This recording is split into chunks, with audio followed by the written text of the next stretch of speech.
আসসালামু আলাইকুম সম্মানিত প্রিয় দর্শক, আপনাদের জন্য আর একটা নতুন টপিক নিয়ে চলে আসলাম। আর আজকের টপিকটা হলো যে আমরা যেন রাতের বেলা যে চাঁদ যে কি আকাশে, সেই চাঁদটা কিন্তু একদিন দুই টুকরা হয়েছিল।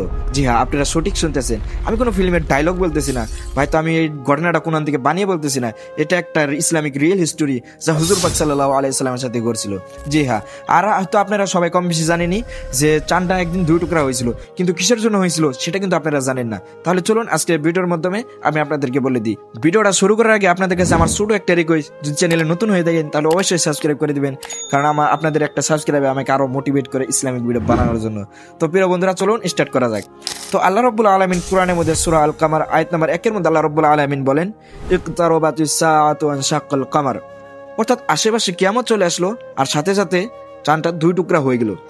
আমি একটা ঘটনার মধ্যে পড়ছিলাম যে মক্কার কিছুজন লোক যারা নাকি হুজুর পাক সাল্লাল্লাহু আলাইহি সাল্লামকে বলতে লাগলো যে আপনি তো বলেন যে আপনি আল্লাহর প্রিয় রসুল, আল্লাহর রসুল আপনি, তাহলে আপনি আমাদেরকে এমন কিছু মুআজিজা দেখান যেটা যারা আমরা বিশ্বাস করুম যে না আপনি আল্লাহর রসুল। তখন হুজুর পাক সাল্লাল্লাহু আলাইহি সাল্লাম আকাশের দিকে এসে চাঁদের দিকে ইশারা করলেন, আর সাথে সাথে আল্লাহর কুদরতে সেই চাঁদটা একদম দুই টুকরা হয়ে গেল। আর তারা দেখে নিয়ে বলতে লাগলো যে এটা কিভাবে সম্ভব, এটা তো সম্ভবই নেই, এটা তো একটা মিউজিক, এটা তো একটা জাদু, এটা কিভাবে সম্ভব। তারা বিশ্বাসই করতেছে না যে চাঁদটা যেন দুই টুকরা হয়েছিল।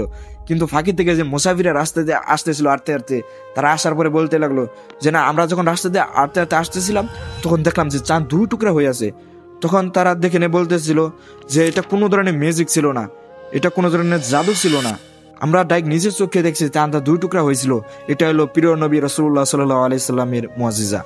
আর এই বিষয় নিয়ে বুখারী শরীফের হাদিস নাম্বার 4864 নম্বর হাদিসের মধ্যে একদম স্পষ্টভাবে আছে, হযরত আব্দুল্লাহ ইবনে মাসউদ রাদিয়াল্লাহু তাআলা আনহু হতে বর্ণিত যে রাসূলুল্লাহ সাল্লাল্লাহু আলাইহি সাল্লামের জামানায় চাঁদটা দুই টুকরা হয়েছিল, আর এক টুকরা পাহাড়ের পিছনে চলে গেছিল, আর এক টুকরা পাহাড়ের উপরে আসছিল। তো প্রিয় বন্ধুরা, এই ভিডিও এবং কি এই হাদিসের দ্বারাই তো আপনারা তো দিশাই পেলেন যে চাঁদ একদিন দুই টুকরা হয়েছিল, আর এটা হলো একটা ইসলামিক রিয়েল হিস্টোরি যা হুজুর পাক সাল্লাল্লাহু আলাইহি সাল্লামের সাথে ঘটেছিল। তাহলে প্রিয় বন্ধুরা, আপনারা তো আপনাদের প্রশ্নের সওয়ালের জবাব তো আপনারা পেয়ে গেছেন। আর হ্যাঁ, অবশ্যই কিন্তু সাবস্ক্রাইব করতে ভুলবেন না, আর দেখাবে অন্য কোনো ভিডিওতে। তো আপনারা যদি এরকম ইসলামিক ভিডিও দেখতে, ইনফরমেটিভ ভিডিও দেখতে পছন্দ করেন তাহলে অবশ্যই সাবস্ক্রাইব করে রাখবেন, আর তা না হলে সাবস্ক্রাইব করার দরকার নাই। তো দেখাবে অন্য কোনো ভিডিওতে। জাযাকাল্লাহু খাইর। আসসালামু আলাইকুম।